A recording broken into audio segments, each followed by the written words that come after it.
sometimes. Silence tells the hardest stories.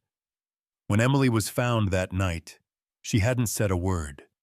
Not to the doctors, not to the officers, not even to the kind woman who took her in. They called her traumatized, broken. But then, one day, a police officer brought her to meet a German shepherd named Coda, a dog who had seen more of life's darkness than most adults ever would. The moment their eyes met, something shifted. It was as if they recognized each other, two souls that had been hurt, yet still refused to give up. What began as a quiet friendship would soon turn into something far greater, a fight for truth, for justice, and for the unspoken bond between a little girl and the dog who refused to let her face the world alone. The morning light crept through the blinds like hesitant fingers, touching the corners of a small, dimly lit room. Dust floated in the air, glimmering faintly as if afraid to land. On the narrow bed, a little girl sat with her knees drawn to her chest, eyes fixed on the floor. Her name was Emily, though no one had heard her say it in days. The walls of the foster home were painted a faded yellow, meant to feel warm, but to Emily it felt hollow, like someone had taken the color of sunshine and drained the life from it. A chipped toy box sat in one corner, untouched. On the nightstand beside her lay a small, worn-out plush toy shaped like a German shepherd. One ear torn, one button eye missing. She held it tight against her chest, as if it were the only thing left that still understood her. Outside the door, muffled voices spoke, soft, uncertain, the way adults speak when they're afraid to break something already fragile. "She hasn't said a word since last week," one voice whispered. "Not even her name." "She'll need time," another answered. "They all do." Emily's fingers tightened around the toy. The sound of voices made her chest ache. Every word reminded her of that night, the shouting, the crash, the silence that followed. Her small body still remembered the fear even if her mind refused to replay it. The door creaked open. A woman stepped in. Ms. Grace, a social worker whose kind eyes hid exhaustion behind her glasses. She crouched beside the bed and smiled gently. "Good morning, sweetheart," she said softly. "Did you sleep okay?" No response. Grace tried again, her voice even softer. "We made pancakes. The other kids are having breakfast. You could join them if you'd like." Emily stared at the floor. The light from the window reflected in her eyes, but there was no spark behind them. Just emptiness. Grace sighed quietly. She knew not to push. Silence in children like Emily was not defiance. It was protection. It was the body's last line of defense when words could no longer be trusted. Still, she tried once more. "That's a brave little dog you've got there," she said, nodding at the plush. "Does he have a name?" Emily hesitated. Her lips parted slightly, but no sound came, only a faint tremor. Then she pulled the toy closer, burying her face against it. Grace smiled sadly and whispered, "That's all right, honey. You don't have to talk yet." She left the room quietly, closing the door behind her. The silence returned, heavy, but safe. Hours passed. Emily didn't move much. She watched the light change on the wall, from pale morning to golden noon. Somewhere in the hallway, another child laughed. The sound felt distant, like a memory from another life. Then, a new sound. The faint echo of claws tapping on tile. Slow, steady, confident. Emily's head lifted just a little. The door opened again, and a man in uniform stepped inside. He looked kind, though his shoulders were broad and his expression serious. Behind him walked a German shepherd, tall and strong, its coat shimmering bronze in the sunlight that slipped through the blinds. The dog's eyes were sharp, alert. But when it saw Emily, something in its gaze softened. "This is Coda," the officer said gently. "He's a police dog. He helps people when they're scared." Emily didn't move. Her heartbeat quickened. The plush dog was clutched so tightly in her hands now that her knuckles turned white. Coda stood still, waiting for permission. Then, without a word from his handler, he took one careful step forward, then another. His ears were relaxed, tail low, movements deliberate and slow. Emily's breath hitched. The air between them felt electric, alive with something neither of them could explain. The dog stopped a few feet away and sat down. He didn't bark or wag his tail. He just watched her, steady, patient, as if saying, "I can wait as long as you need." Tears welled in Emily's eyes, though she didn't understand why. For so long, adults had spoken around her, not to her. They had filled the silence with words, instructions, reassurances that never reached her heart. But Coda said nothing, and somehow that was what made her feel seen. Minutes passed. She stared at him, unsure. Then, almost imperceptibly, her hand began to move. It trembled as she lowered the plush dog onto the bed beside her. Her fingers, small and pale, hovered in the air, hesitant, afraid. Coda waited. He didn't move closer, didn't push. He simply lowered his head and let out a soft exhale that sounded almost like a sigh. That sound, gentle, real, broke something open inside her. Her hand reached forward, slowly, shakily. When her fingertips brushed his fur, she gasped. The warmth surprised her. It was real, alive, not a dream. Coda didn't flinch. He leaned forward, resting his heavy head on her knees. His eyes stayed locked on hers, deep brown, calm, understanding. Emily's lips trembled. The tears that had been trapped for days finally spilled over. She buried her face in his fur and sobbed silently, the way children do when they've forgotten how to cry out loud. Officer Daniels glanced at Grace through the cracked doorway. Neither said a word. They both knew what this moment meant. Inside that small room, surrounded by dust and light and quiet, a wall had cracked. A wounded child had reached across her silence and found something solid. A heartbeat. A friend. Coda didn't move. He stayed with her, his breathing slow and steady, grounding her in a world that had felt unsafe for far too long. When she finally lifted her head, her face was streaked with tears, her eyes red. But something new glimmered there. Something small, but real. Hope. And then, barely a whisper, so faint that even the adults in the hallway almost missed it, came a single word. Stay. Coda's ears perked up. He didn't need to be told twice. He stayed, perfectly still, perfectly loyal. The room seemed to exhale with her. Outside, the late afternoon light softened through the window, falling across the girl and the dog. Two survivors, bound not by words, but by the quiet understanding that sometimes silence is where healing begins. In that fragile stillness, something sacred took root. Not yet trust, not yet peace, but the first flicker of both.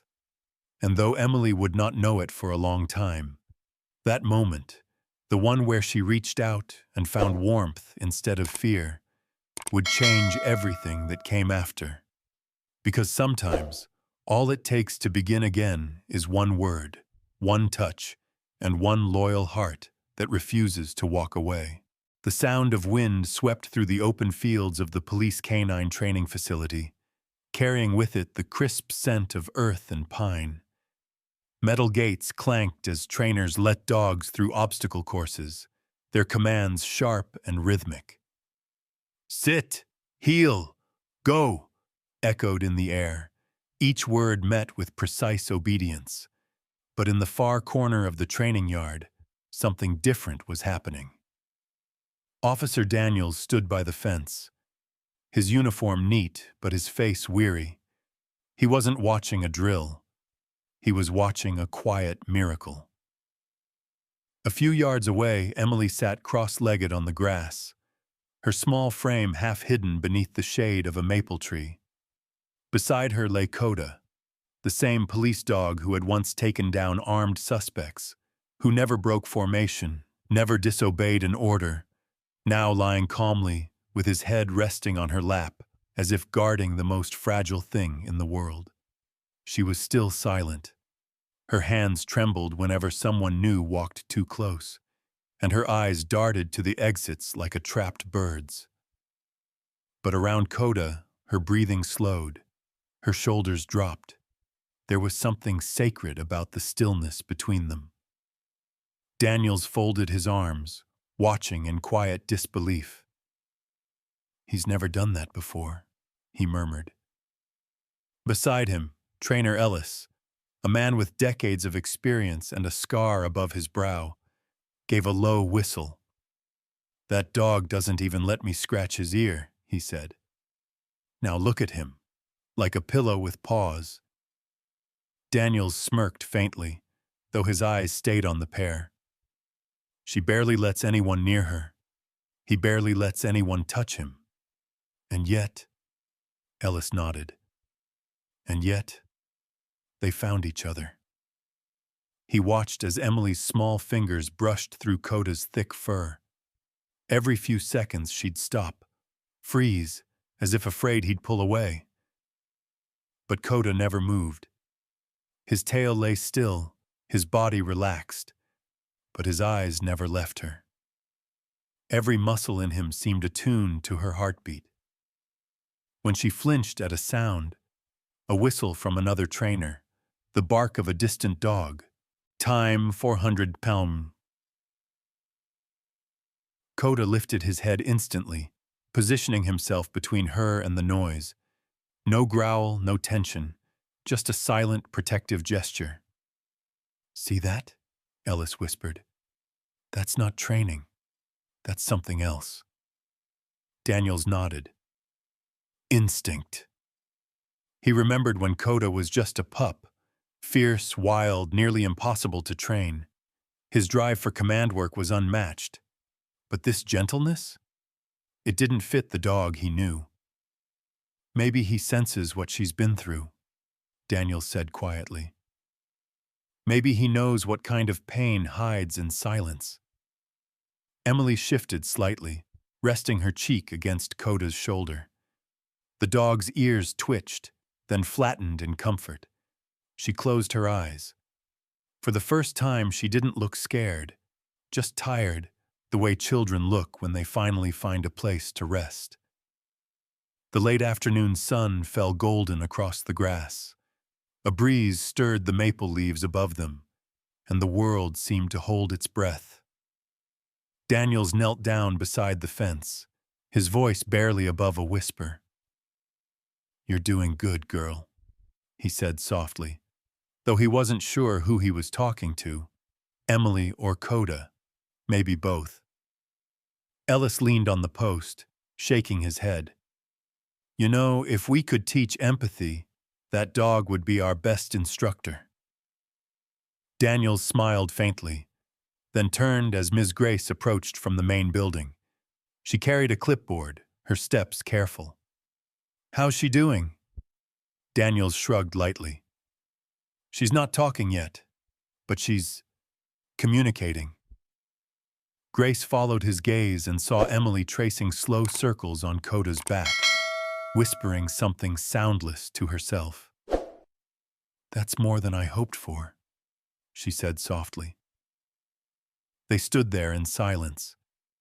Three adults who understood the limits of their own power, knowing that what was happening before them wasn't something any report or therapy session could manufacture. After a while, Daniels called out gently, "Emily, you want to walk him a bit?" She froze. Her fingers tightened around the leash, her eyes flicked toward him, cautious, questioning. He smiled and crouched to meet her level, keeping his voice low and warm. "Just a few steps, okay? He'll listen to you." She hesitated. The leash trembled in her hands.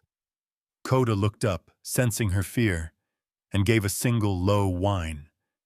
Not impatient, reassuring. Emily's lips parted, her voice caught in her throat. She nodded once, so slightly it might have gone unnoticed. Daniels unclipped the leash from his belt and handed it to her. Coda waited, his body perfectly still. Emily stood. Her knees shook, but she managed to take one step forward. Coda followed, slowly, his pace matching hers exactly. When she stopped, he stopped. When she moved, he moved. The entire training field seemed to pause to watch the scene. Tough handlers, seasoned officers, men and women who'd seen chaos and violence on the streets, all standing quiet as a little girl led a police dog down the grass. It wasn't much, but it was everything. Halfway down the field, Emily suddenly startled at a sharp bark from another dog. Her small frame stiffened. She took a step back. Coda instantly turned sideways, placing himself between her and the sound. His body became a living wall, his head tilted toward her hand.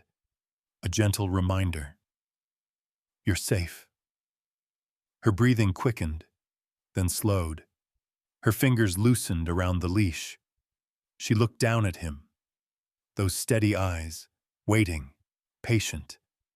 And then, for the second time since her world had fallen apart, something shifted inside her. Her lips quivered, and a single word slipped out, no louder than the wind. "Stay." It wasn't a command. It was a plea, a promise. Coda froze, not out of obedience but understanding. His ears perked, his gaze lifted toward her, and he sat back down at her side. The way he looked at her said everything words could not. The trainers fell silent. Grace covered her mouth. Daniels felt his throat tighten. For months, they had tried to reach her with questions, reassurance, therapy. But it was this moment, this single whispered word to a dog, that finally bridged the void. Emily looked at Coda, tears shimmering in her eyes. "Stay," she whispered again, this time steadier. He blinked once, tail giving a slow, deliberate thump against the ground. The sun dipped lower, painting the field in amber. Daniels took off his cap, running a hand through his hair, his voice low with wonder. "I'll be damned," he murmured. She found her voice. Grace nodded, whispering back, "No." He gave it back to her. As the light faded, Coda stayed exactly where he was. Loyal, motionless, a silent guardian beside the girl who had finally spoken again.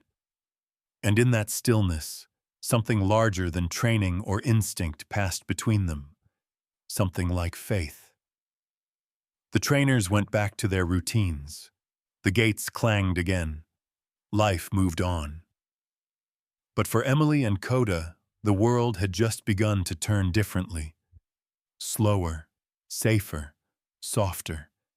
And though no one said it out loud, everyone who witnessed that moment knew this was the beginning of something rare.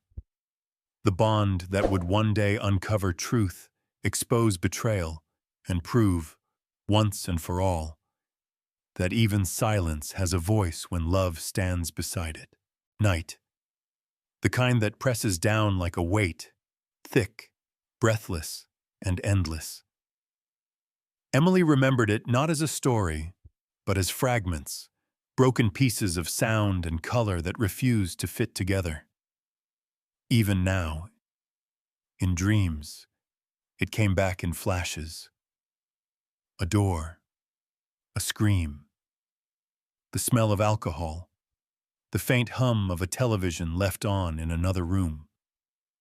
She had been lying on the living room floor, her mother's old blanket wrapped around her shoulders.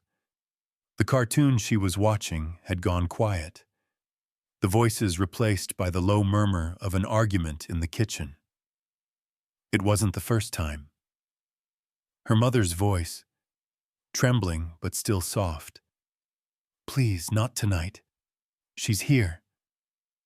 Then the other voice, deep, harsh, the kind that filled every corner of the house.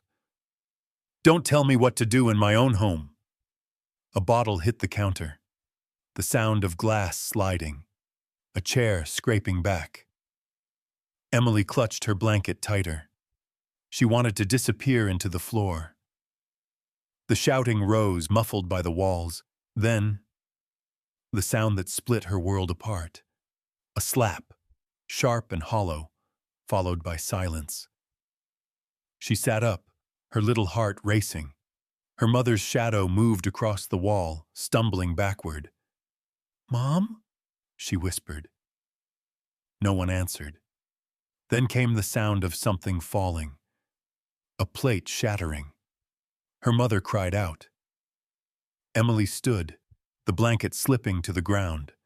Her feet were cold against the wooden floor as she stepped closer to the kitchen door. She pushed it open just enough to see her mother on the floor, one hand on her cheek, blood at the corner of her lip. The man stood over her, breathing hard, knuckles red. For a moment, he looked at Emily. Those eyes, the same eyes that had once given her a birthday gift. The same eyes that had taught her to ride a bike. Time for 100. But that night, they were different, darker, distant, almost empty. He pointed toward her with a trembling hand. "Go back to your room." Emily froze. "Now!" She ran, small feet pounding down the hallway, the echo of her mother's sobs chasing her. She slammed the door behind her and crawled under the bed. The house went quiet again. Too quiet. Only the sound of her mother's breathing reached her. Soft, broken, between the creaks of the floorboards. Then the front door opened. A rush of wind came in, followed by hurried footsteps. She peeked out from under the bed and saw her mother limping toward the phone. Her hands shook as she dialed. "Please," she whispered into the receiver, her voice cracking. He hurt me. My daughter's here. Please, send someone." Then, a sudden noise. A shadow behind her. The man ripped the phone from her hand. The cord snapped against the wall. "You think you can ruin me?" he growled. Emily shut her eyes. She wanted to scream, but no sound came. She pressed her hands over her ears. Thud. Another sound. Then her mother crying again. "Stop! Please, she's just a child!" And then, silence. A different silence this time. Heavy, final. When Emily opened her eyes again, the living room lights flickered. She crawled out from under the bed and saw the phone lying on the floor, the cord swinging. Her mother wasn't there. The front door was half open. Outside, distant sirens wailed, faint, uncertain, too far away. She walked into the hallway, her small hands trembling. The smell of smoke from the kitchen burned her throat. Somewhere outside, neighbors were shouting. And then she heard it, a knock on the back door. 3 soft taps. Emily turned. A man in a dark coat stood there. Not the one who had hurt them. Someone else. His face was shadowed by the porch light. He crouched down, meeting her eyes. His voice was calm, too calm. "Emily," he said, "you didn't see anything tonight. You understand?" She didn't answer. He smiled faintly, but his eyes were cold. "Forget what you heard, sweetheart. It's better that way. For you, for your mom." Her lips trembled. She wanted to ask where her mother was, but fear glued the words inside her chest. He reached into his pocket, pulled out a badge, the glint of metal in the dim light. A police badge. Her breath caught. "You can trust me," he said. "Just forget. Go back to your room."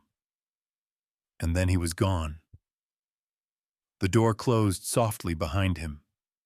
Moments later, red and blue lights flared through the windows, bright, flashing, cruel. Uniformed officers filled the house. Someone led her away, wrapped her in a blanket. They told her she was safe now. But the image of that man, the badge, the empty smile, the warning, stayed buried behind her eyes. Safe. The word didn't mean anything anymore. She never saw her mother again. The next morning, she sat in a car with tinted windows, watching the house shrink behind her. The social worker said words she couldn't remember. The seatbelt pressed against her shoulder, but she couldn't feel it. Only the echo of that sentence stayed, looping in her head. Forget what you heard. Forget. Forget. But children don't forget. They bury. They hide. They lock pain away and build walls around it. Years later, when Officer Daniels found her file, it said witness to domestic incident. Nothing more. No names. No closure. Just a line that said, child refuses to speak. Now, as Emily sat in the quiet foster home, sometimes that night replayed behind her eyelids. She didn't remember all the details, only the sounds, the light, and that man's voice. It was why her throat froze when adults asked questions, why her stomach knotted at the sight of uniforms. And though she didn't understand it yet, the betrayal she had felt that night, being told to forget by someone who should have protected her, was the seed of silence that grew inside her. It was easier not to speak than to risk being silenced again. The night ended, but its shadow stayed. Even when Coda rested beside her weeks later, his breathing slow and steady, that voice would sometimes return in her dreams, echoing between heartbeats, whispering in the dark. Forget what you heard. And every time she woke in a cold sweat, clutching Coda's fur, she'd tell herself one silent truth she hadn't dared believe before. She hadn't forgotten. Not then. Not ever. The police station was nearly empty by the time Officer Daniels returned from his patrol. The clock above the bullpen ticked past 10 p.m., its rhythmic click echoing across the quiet halls. Fluorescent lights hummed overhead, flickering faintly, casting pale shadows across stacks of paperwork and forgotten coffee mugs. He moved through the silence with heavy steps, the weight of the day pressing on his shoulders. Most officers had gone home, but Daniels stayed. He always stayed. There was something about Emily's case that wouldn't leave him alone. something unfinished, something that didn't add up. Coda walked beside him, his claws clicking softly against the tile. The German shepherd's head was low, tail relaxed, but his eyes, sharp and intelligent, scanned every corner. Daniels had learned to trust those instincts.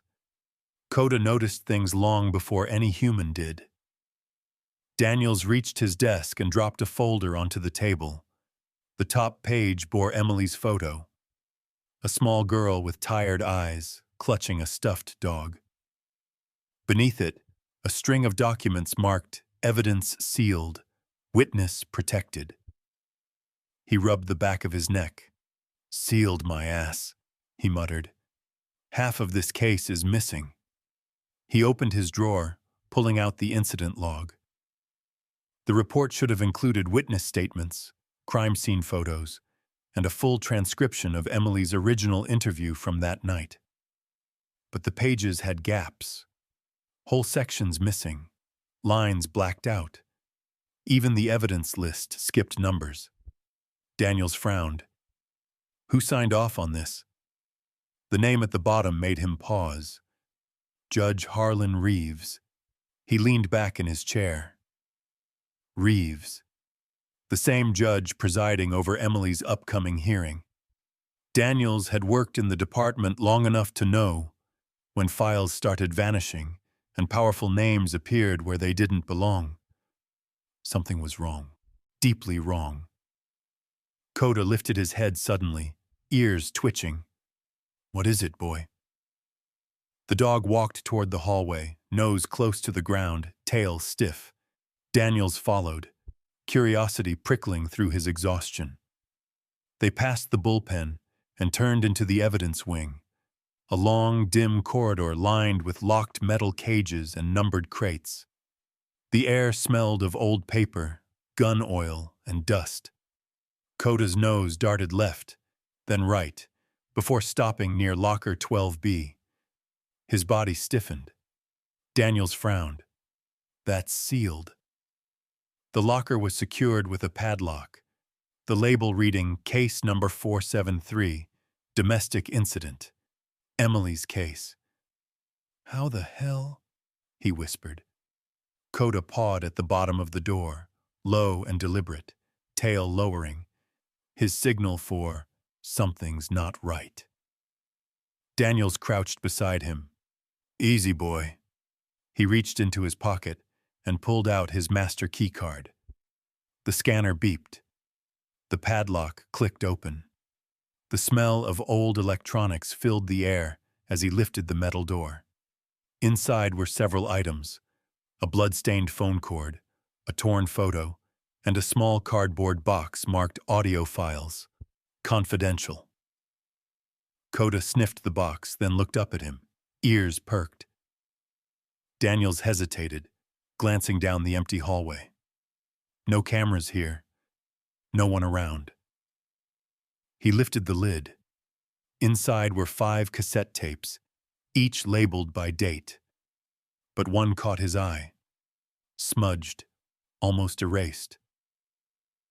314. Initial testimony. "Bingo," he muttered. He carried the tape to the evidence room's player. The machine whirred to life, the tape spinning with a soft crackle. For a few seconds, nothing but static. Then a faint voice, tiny, trembling, unmistakably Emily's. "He hurt Mom. He said not to tell anyone." Daniels's pulse quickened. He leaned closer. Another voice, male, calm and composed. "You're safe now, Emily. Just tell us what you saw." "I saw him hit her. Then he..." Click. Silence. The recording cut abruptly, halfway through her sentence. Daniels frowned, tapping the machine. Static filled the air, a hiss like whispering ghosts. He rewound and tried again. Same thing. The rest of the tape was blank. He rewound once more, slower this time, listening for even the faintest sound, and just before the cut, he caught something. A second male voice, almost too soft to hear. "We'll handle it internally." Daniels froze. He hit pause, staring at the machine. "Internally?" he whispered. "What the hell does that mean?" Coda let out a low growl, ears pressed forward. Daniels replayed it again, heart pounding. There it was, the sound of the first officer's voice fading, then a whisper of papers being shuffled, and that same calm tone saying, "Forget what she said. This doesn't leave the station." The room felt colder suddenly. Daniels's mind raced, flashes of Emily's fear, her silence, the missing files, Judge Reeves's signature on sealed documents. It was all connected. Someone inside had covered up the original report. Someone with authority. He looked down at Coda, whose tail swished slowly, muscles tense. "You smell something else?" Coda turned his head toward the bottom shelf of the locker, sniffing again.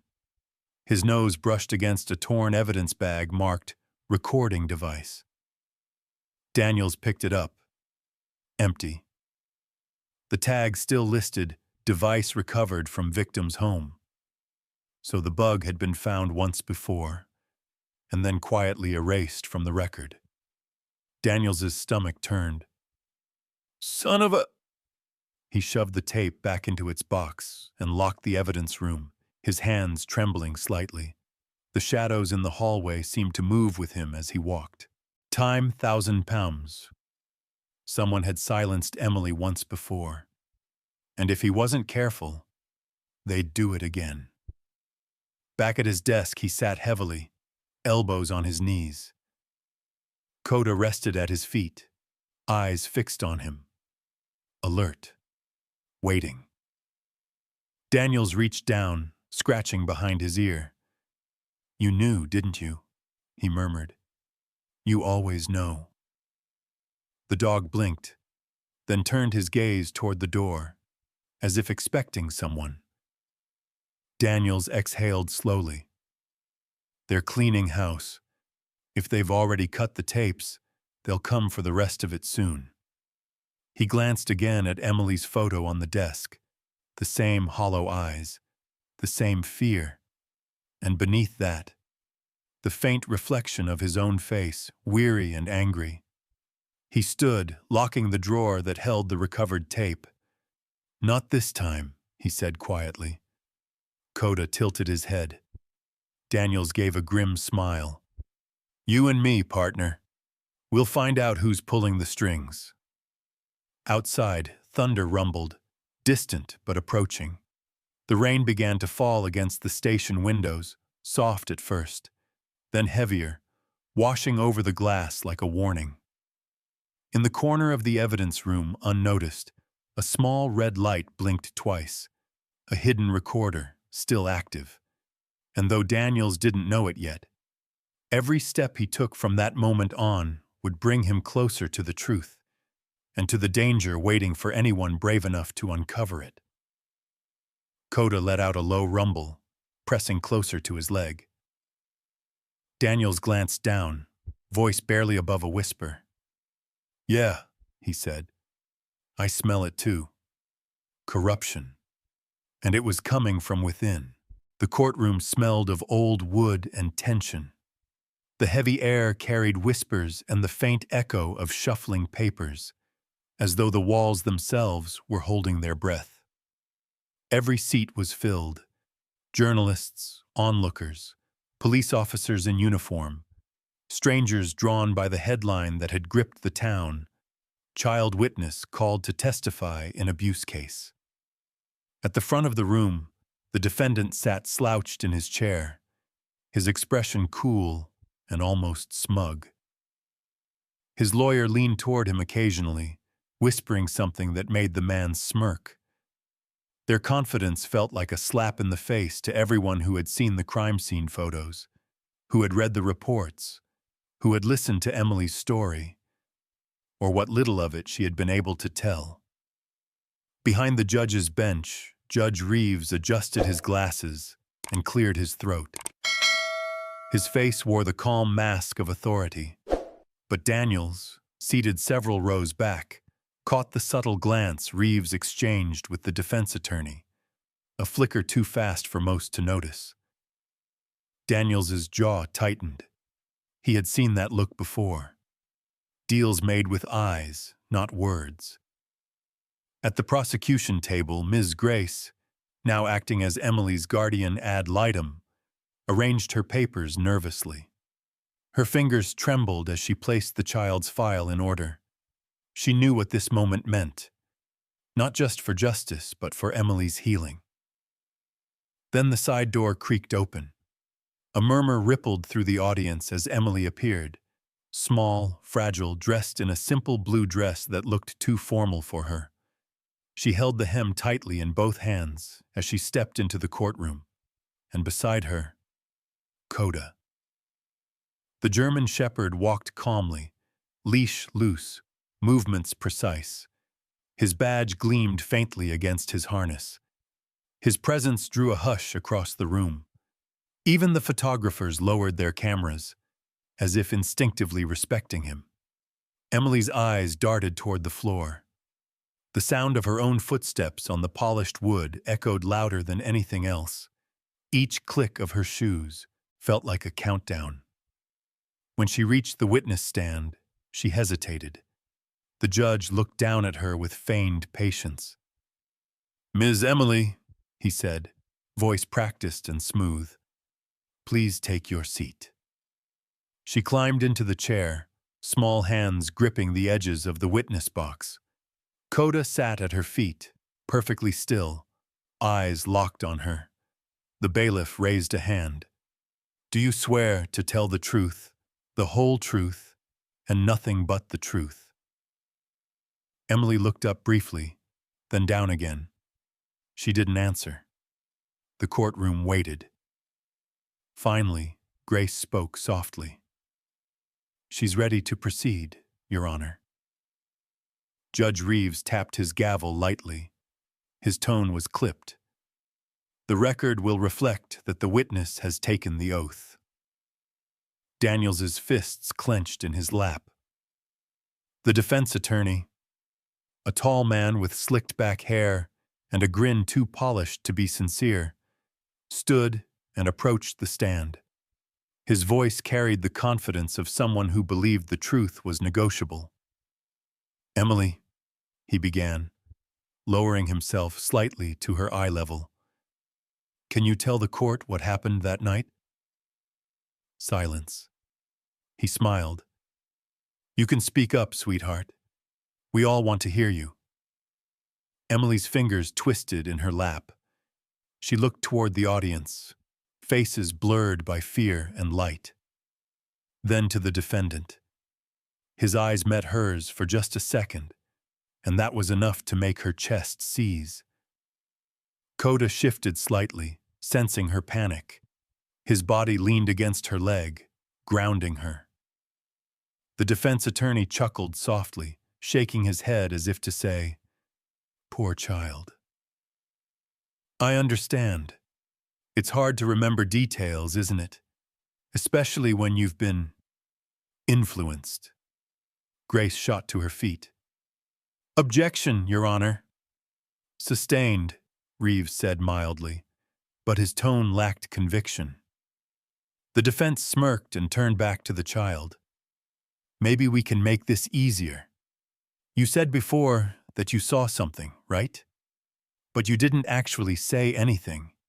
You didn't scream, didn't call for help. You just stayed silent.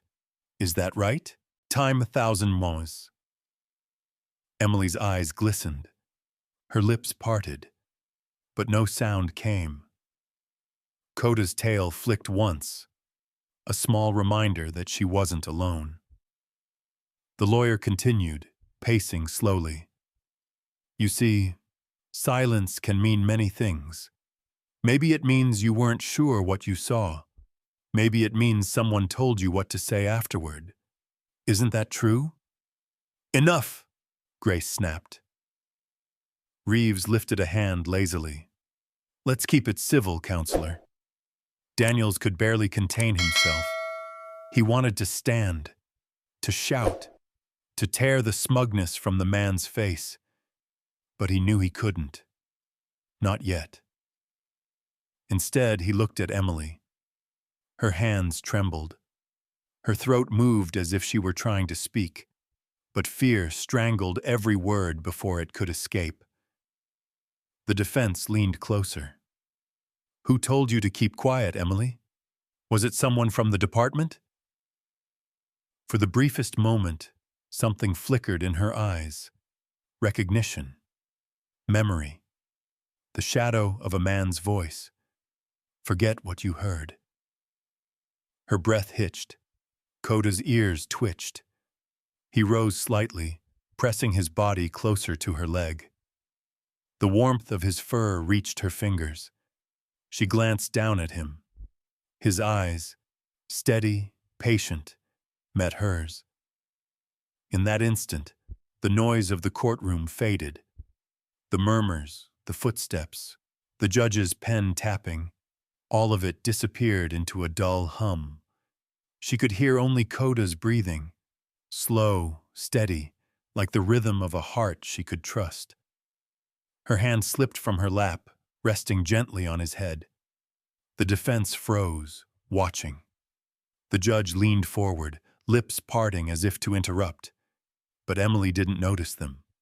She was somewhere else, somewhere safe, where light and warmth still existed. The tremor in her hand eased. She inhaled, the first full breath she'd taken since stepping into the room. And though she said nothing, the silence changed. It wasn't the silence of fear anymore. It was the silence of defiance. Coda nudged her palm once, his movement subtle, deliberate. A whisper without words. I'm here. The courtroom seemed to feel it too. The reporters lowered their cameras again. Even the defense attorney stepped back slightly, as if sensing that his cruelty had met its limit. Judge Reeves cleared his throat. If the witness cannot testify verbally, he said, forcing composure, then we must rely on the written statement. Before he could finish, Coda let out a low rumble. Not aggressive, but commanding enough to freeze every motion in the room. Daniel smiled faintly from the back row. Good boy, he whispered. Emily's hand tightened around Coda's collar. She didn't speak, but her chin lifted, her gaze steady for the first time. She looked straight at the defense attorney, the man who had tried to twist her silence, and didn't blink. The judge's gavel struck once, echoing through the hall. Court will adjourn until tomorrow. The sound cracked through the air like thunder. As people began to stand, the tension slowly uncoiled. But something had changed. The courtroom had seen it. The moment a child's fear met a dog's unwavering loyalty, and courage began to take root. Emily slid off the chair, clutching Coda's leash. He walked beside her, head high, tail low, his presence steady and sure. And for the first time, she didn't need to be led out. She walked on her own. The second day of the trial began beneath a gray sky that seemed to mirror the mood inside the courthouse. Heavy, suffocating, and ready to break. The crowd was even larger this time. Reporters filled the aisles, cameras perched on their shoulders like vultures waiting for the first drop of blood. When Emily entered the courtroom, her small figure looked even more fragile under the weight of all those eyes. But she didn't hesitate this time. Coda walked beside her, paws padding softly against the polished floor, his steady rhythm anchoring her trembling steps. The defendant was already there, leaning back in his chair, smug as ever. The defense attorney whispered something in his ear, and the man chuckled, the sound low and cold. Judge Reeves sat high on his bench, gavel in hand, the faintest sheen of sweat visible on his forehead, despite the chill in the room. "Court is now in session," he declared, his tone clipped and controlled. "The witness will continue testimony." Emily took her seat at the stand. Coda lay at her feet again, head resting on his paws. She didn't look at anyone, not the judge, not the lawyers, not the audience. Her gaze stayed fixed on the grain of the wooden railing before her. The prosecutor spoke gently. "Emily, can you tell us what happened after the police arrived that night?" Silence. Her hands twisted in her lap. The prosecutor glanced at the judge, then at Grace, who sat nearby, worry etched deep into her face. Judge Reeves tapped the gavel once, impatient. "The court cannot wait indefinitely, Ms. Emily. You are under oath. You must answer the question." Still, no response. Reeves leaned forward, voice sterner. "If you cannot cooperate, the court may dismiss your testimony altogether." The words hung in the air, cold and heavy. Daniels, sitting behind the prosecution table, felt his jaw tighten. He wanted to shout that she was cooperating, just not in their language. The defense attorney stood, smirk returning. "Your Honor, perhaps the child simply has nothing more to say. Trauma has a way of creating confusion. We shouldn't waste the court's time." The suggestion drew murmurs from the audience. Cameras clicked. Emily's heart pounded in her ears. She could hear her own breath, sharp, shallow, too loud. The sound of that man's voice brought back the echo of another voice. "Forget what you heard." Her throat closed. The judge exhaled loudly, irritation creeping into his tone. "Child, do you understand the question? Speak up if you can."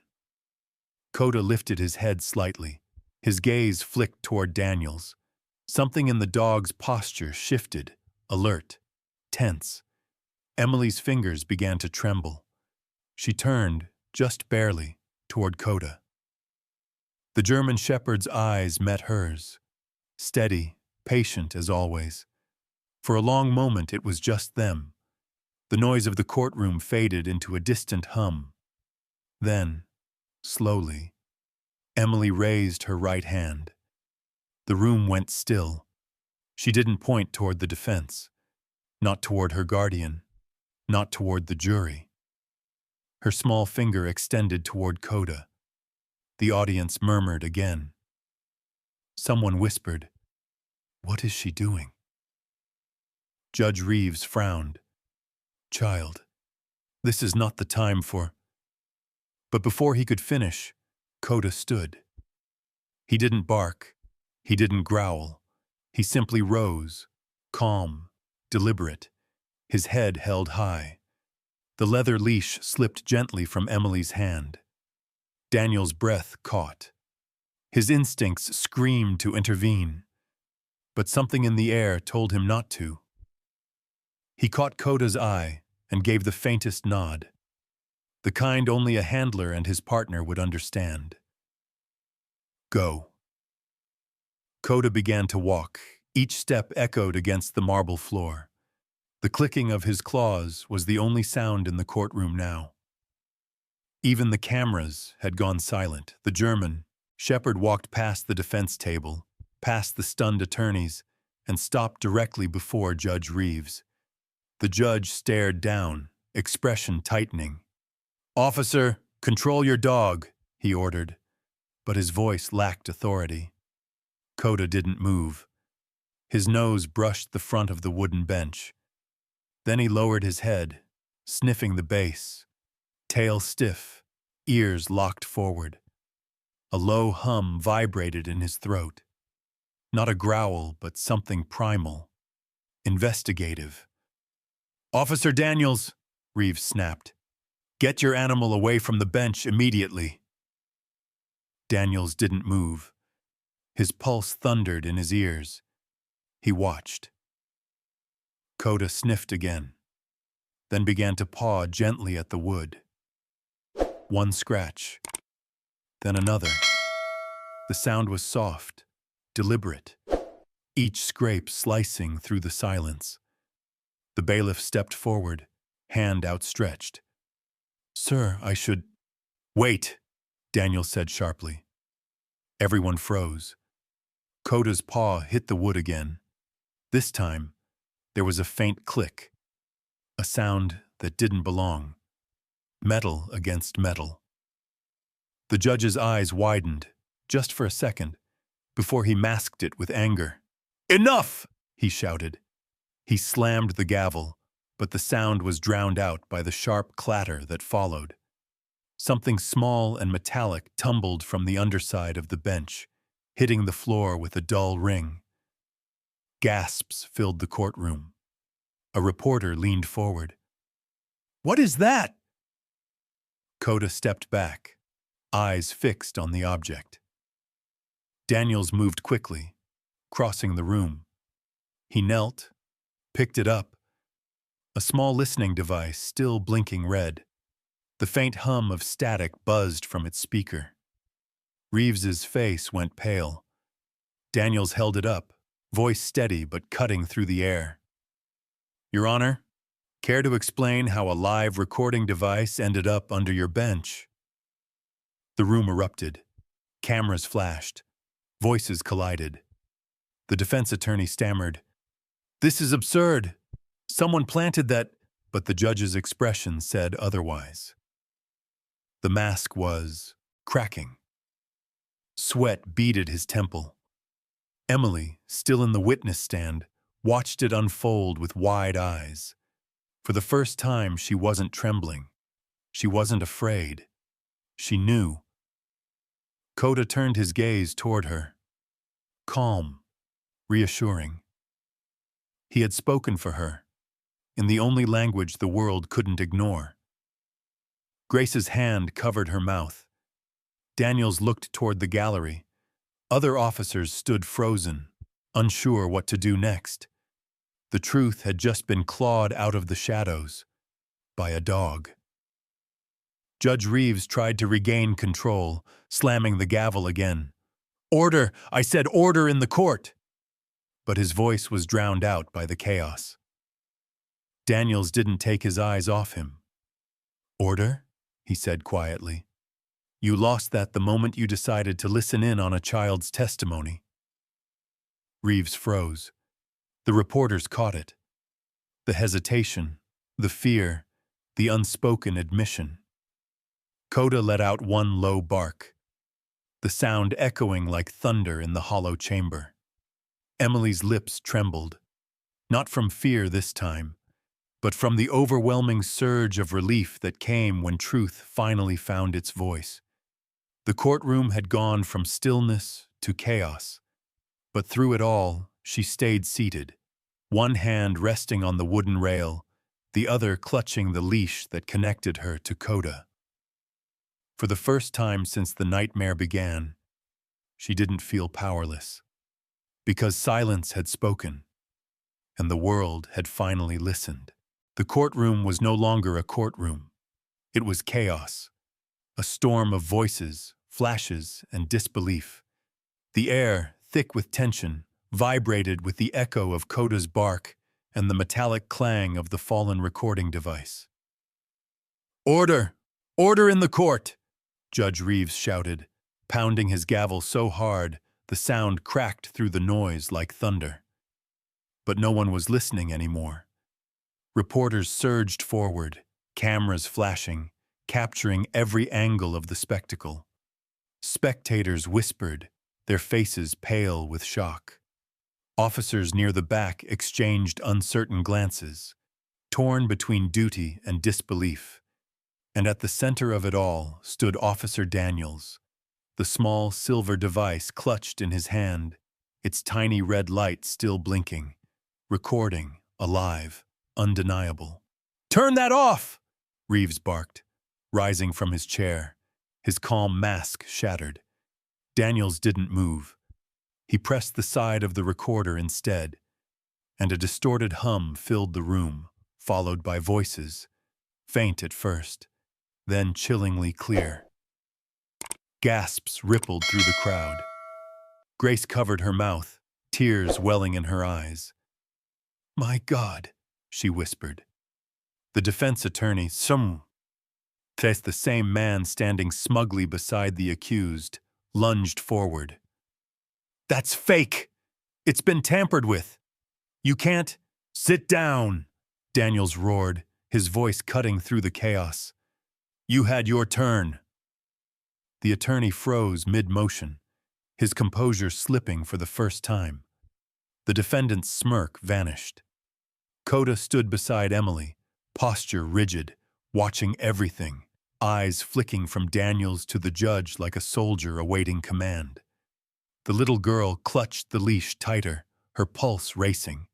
She didn't fully understand what was happening, but she felt it. The truth, finally clawing its way into the open. Reeves slammed the gavel again. "This is an outrage. That recording is inadmissible. Officer Daniels, you're out of line." Daniels turned slowly toward him. "Out of line?" His voice was low, but dangerous.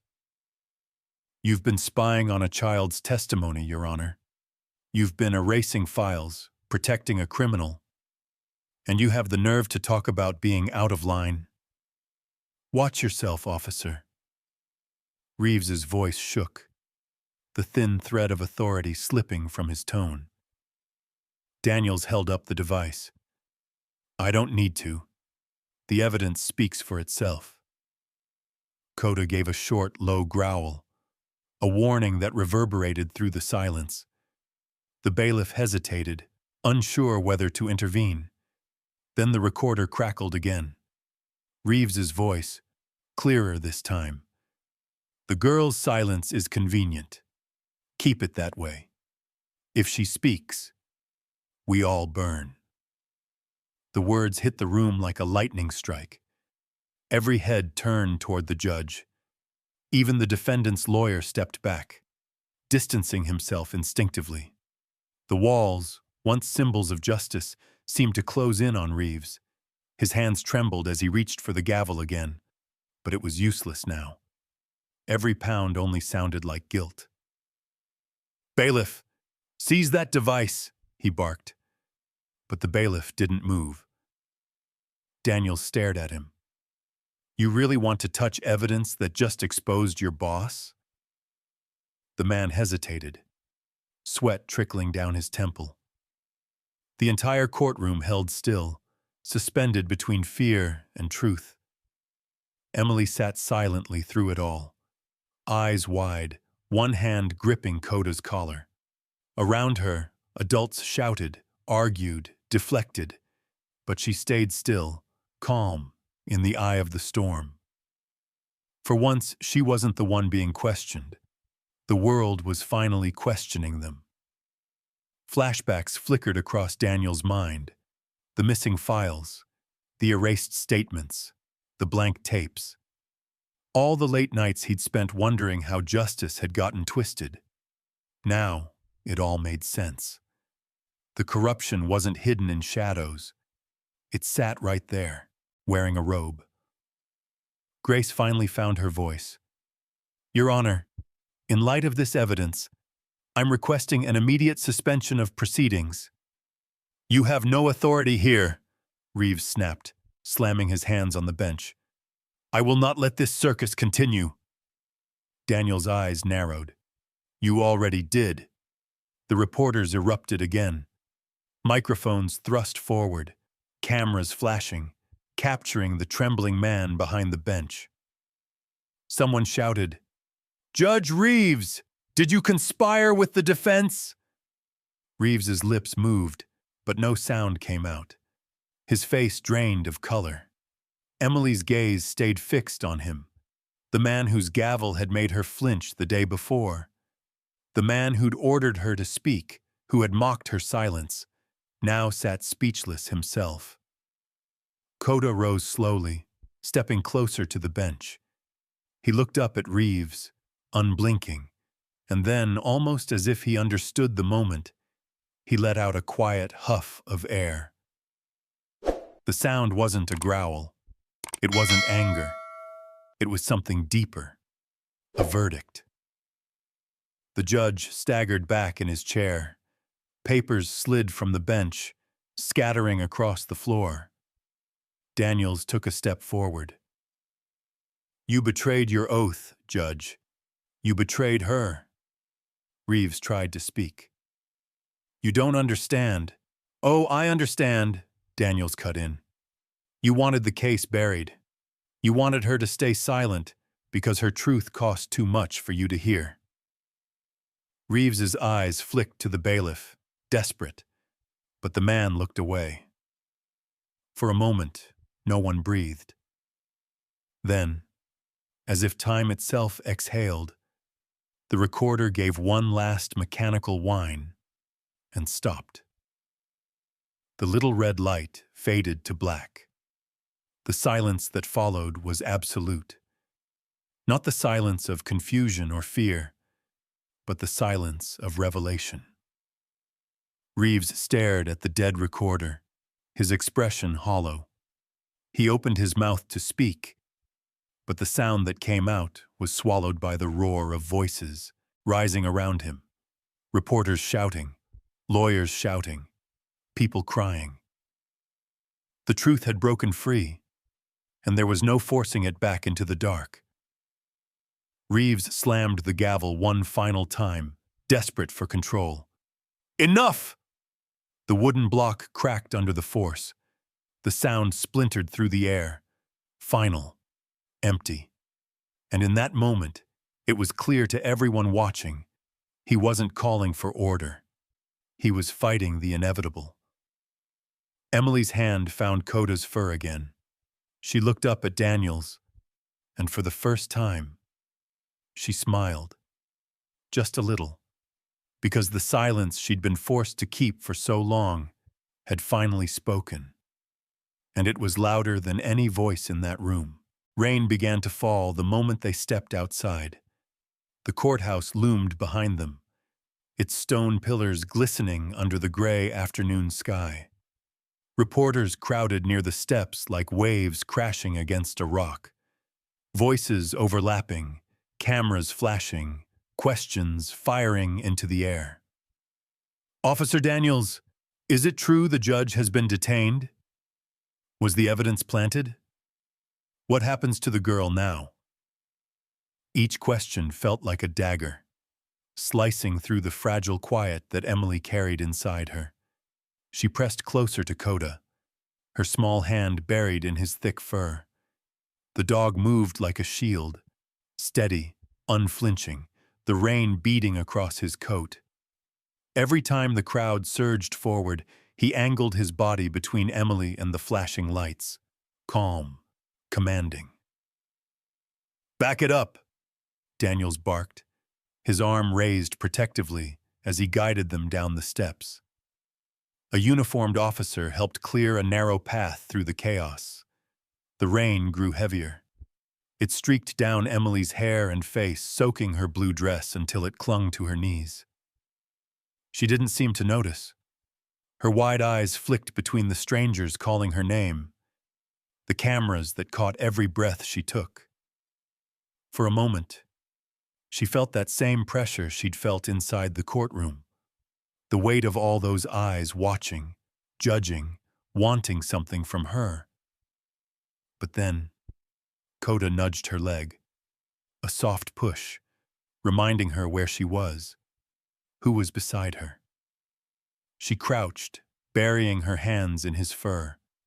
The warmth beneath her palms steadied her, grounding her against the cold. Daniels knelt beside her, ignoring the rain streaming down his uniform. His voice was low, meant only for her. "You did it, Emily," he said gently. "You were braver than all of us." For a long moment, she didn't move. The words seemed too big, too far from the world she knew, a world of shouting, pain, and silence. But his voice was kind, steady. She looked up at him, her eyes reflecting both confusion and something new. Light. Coda leaned in, pressing his head gently against her shoulder. Daniels smiled faintly. "You see?" he whispered. "Even he knows it." Emily's lip trembled. Her small hand reached into her pocket, pulling out a wrinkled photograph. The edges were worn, the colors faded from time, but the image was still clear. A woman with kind eyes and a tired smile. Her mother. She held the photo close to her chest, shielding it from the rain. For months, she had dreamed of showing it to someone who would understand, someone who wouldn't look away when she did. Now, kneeling there with Coda beside her and Daniels watching over her, she finally felt safe enough to do it. "That's my mom," she whispered, her voice fragile, almost lost in the rain.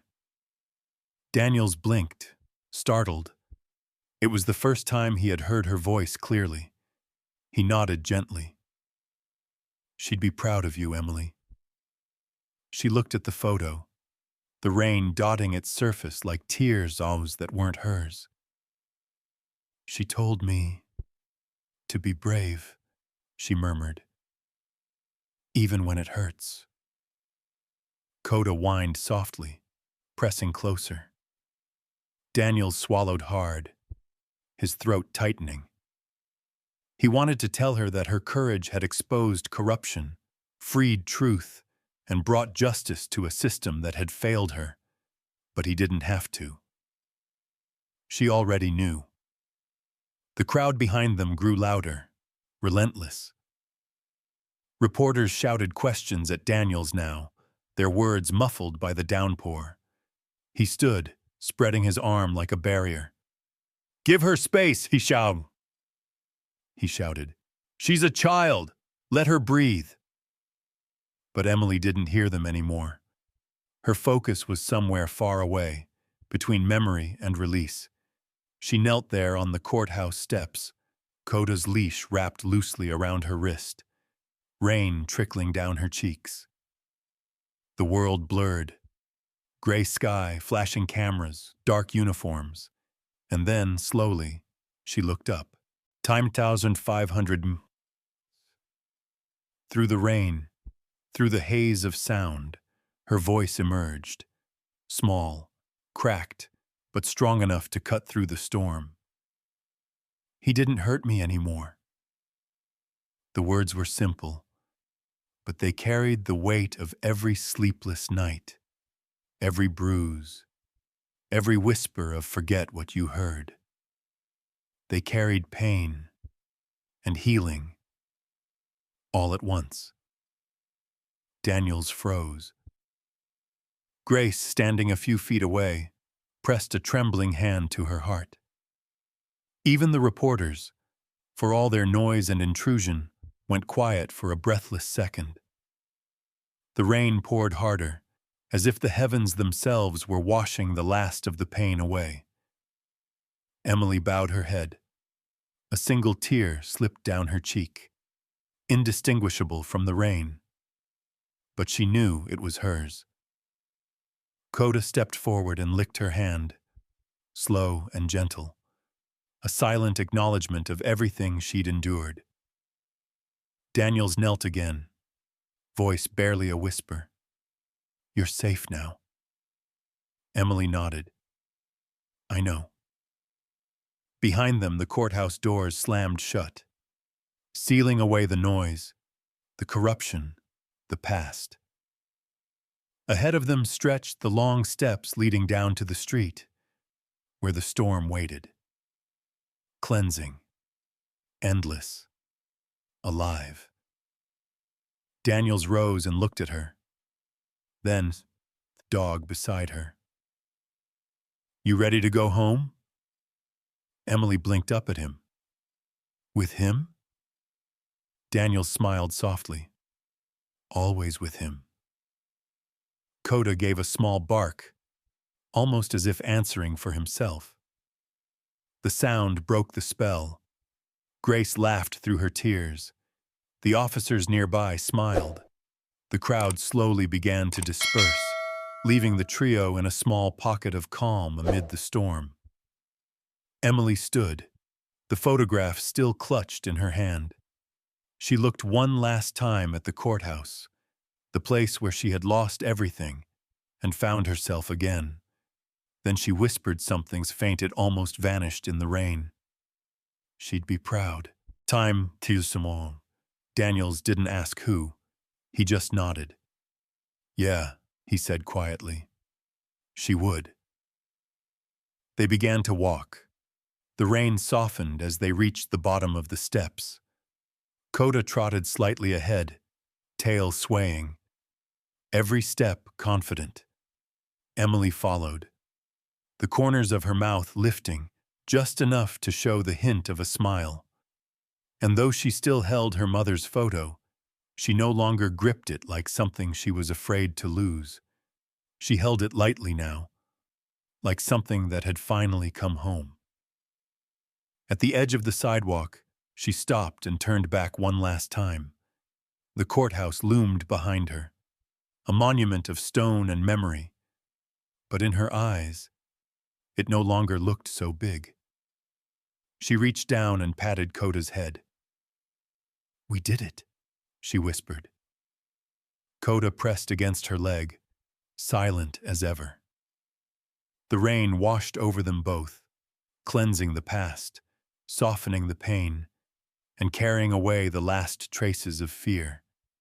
And as the storm began to fade into mist, the little girl who once couldn't speak walked forward, her voice and her courage echoing quietly in every step she took.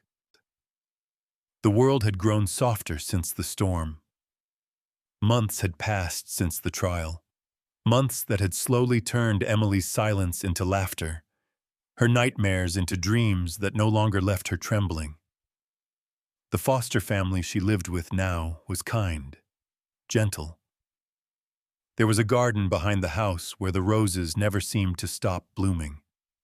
And sometimes, in the quiet hours before sunset, she would sit there and think of him. Coda, her protector, her voice when she had none, her friend. But Coda wasn't beside her anymore. The injury he'd suffered during the investigation, a torn muscle from that chaotic night at the courthouse, had forced him into early retirement. He no longer worked patrols or joined officers in the field. He spent his days at the police canine training center, resting in the open fields he once ran across with discipline and pride. When Emily received the letter from Officer Daniels saying Coda was ready for visitors, she folded it so many times the edges wore thin. She'd read it under her blanket, whispering the words again and again, until they no longer felt like a dream. Now, as the car stopped at the edge of the training field, she pressed her hand against the window and stared out. The sky was overcast, but warm light broke through the clouds in scattered patches, a gentle afternoon glow that painted everything in gold. The sound of barking echoed in the distance. Trainers moved through the yard, calling out commands. But amidst all that movement, she saw one figure lying near the fence, calm, regal, unmistakable. Her heart stuttered. Coda, she breathed. He lifted his head at the sound of her voice, even though it was quiet, uncertain. His ears perked. His tail twitched once. Then, as if the months between them vanished, he rose to his feet and started toward her. Emily stepped out of the car. The smell of cut grass filled the air. Each step she took felt heavier and lighter, all at once. Time 800. Coda reached her halfway across the yard. His gait slower now, a faint limp in his right leg. But his eyes, those deep, unwavering eyes, were the same. She knelt down just before he reached her. Hey, boy. He pressed his head against her shoulder, letting out a long, low sigh. The same sound she remembered from the first day they met, when he'd laid his head in her lap and waited for her to trust the world again. For a long time, neither of them moved. The other dogs barked. Trainers called out instructions, but none of it reached them. It was as if the world knew this moment didn't belong to anyone else. When she finally pulled back, she smiled through tears she didn't try to hide. "You got old," she whispered, brushing her hand along the graying fur near his muzzle. Coda blinked slowly, leaning into her touch. "You kept me safe," she said softly. "You never let me be alone." He stopped a few feet away, ears flicking forward. For a moment, they just looked at each other, a girl and her guardian, bound by something too deep for words. Then Coda did something that broke everyone watching. He lifted his muzzle to the wind and barked once, loud, clear, powerful. The sound echoed across the training field, rolled over the fences, and hung in the air like a vow. Emily's tears fell freely then. She pressed a hand over her mouth, smiling through the ache in her chest. Daniels placed a gentle hand on her shoulder. "That's his way of saying goodbye." Emily nodded, though her heart didn't want to understand. "No," she whispered. "That's his way of saying he's still watching." Coda stood still, tail swaying slowly. The wind caught his fur, the sunlight framing him in gold. He looked almost otherworldly, timeless, steadfast, eternal. As she walked toward the car, she looked back one last time. Coda was sitting by the fence now, the plush toy still under his paw. He watched her go with the same calm patience he'd always had, the look of someone who knew she was safe now, that his job was done. The car door closed softly. The engine started. Through the glass, Emily whispered to the window, to the fading field beyond it. "Stay." And though no one could hear it but her, she swore she heard a faint echo in return. One last bark drifting through the wind. It wasn't goodbye. It was forever. The morning light spilled gently through the tall windows of the classroom, painting soft gold across the rows of small desks. The laughter of children filled the air. Light, innocent, unburdened. It was the kind of sound that always made Emily smile. She stood at the front of the room, chalk in hand, her hair now tied neatly behind her shoulders. The years had softened her, but her eyes, the same deep brown that once held fear, now held calm, quiet strength. On the board behind her were the words she had written before class began. Trust, courage, loyalty. The children, a dozen of them, all between 7 and 10, copied the words carefully into their notebooks. Emily walked between the rows, stopping occasionally to kneel beside a student, helping with spelling or smiling at the effort behind each shaky letter. "Miss Emily?" a boy near the front asked. "Why do we have to write about courage? Isn't that something for soldiers and police?" Emily smiled softly. "Courage doesn't always wear a uniform," she said. "Sometimes courage is just telling the truth, or being kind when it's easier not to be." The boy frowned thoughtfully, then nodded, scribbling faster. As the class worked, Emily moved to her desk. There, among lesson plans and colored pencils, lay a small wooden frame. The glass had a tiny crack at the corner, but the picture inside was untouched.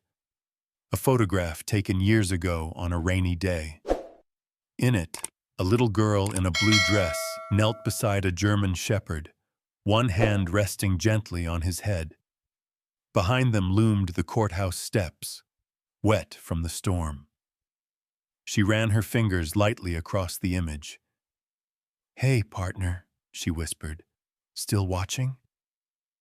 It had been more than 10 years since Coda's bark echoed across that field. His final promise, that he'd always be near.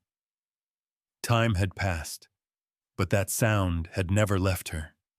It lived somewhere deep inside, a heartbeat she carried quietly wherever she went. Student's voice pulled her back. "Miss Emily, did you ever have a dog?" She turned, smiling.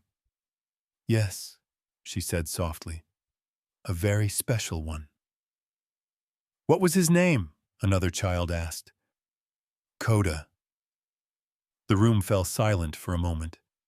Kids always knew when something sacred was being shared. Emily walked to the front of the class again, leaning gently against the desk.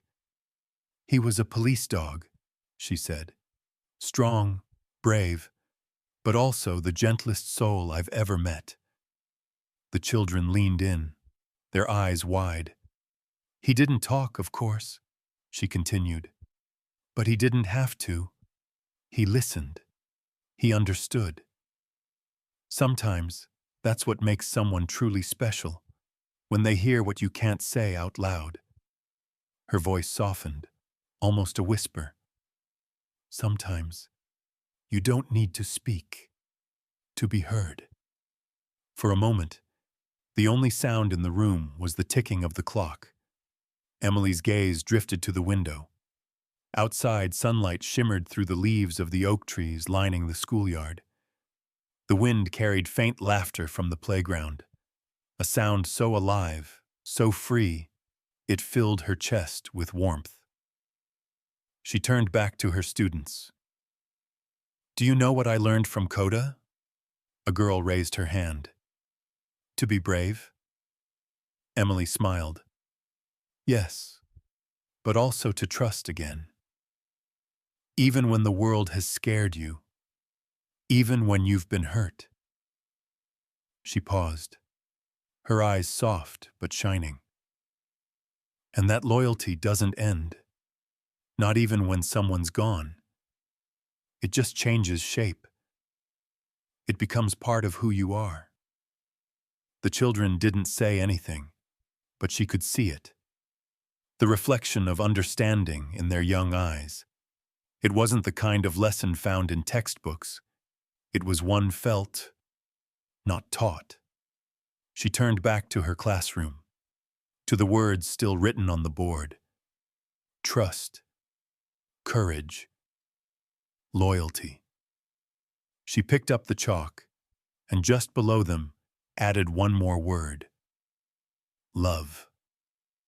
Then she set the chalk down, took a deep breath, and looked out the window one last time. The sidewalk was empty now, but she could still feel that quiet presence, a loyal heart that had once stayed when no one else did. And in that stillness, surrounded by sunlight and memory, Emily smiled. Because she knew she would never walk alone again. Sometimes the most beautiful stories aren't told in words. They're felt in the quiet moments between a person and their dog. In Emily's story, we saw how love, trust, and the loyalty of a German shepherd could heal wounds that words never could.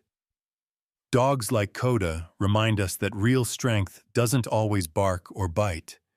Sometimes it just stays by your side, patient and unwavering, until the world feels safe again.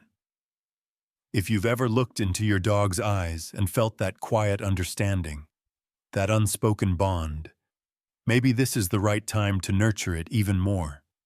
It's not about training tricks or commands. It's about trust, empathy, and companionship. Take your time with it.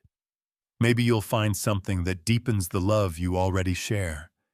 A small reminder that sometimes the best conversations happen in silence, between two hearts. that simply understand each other.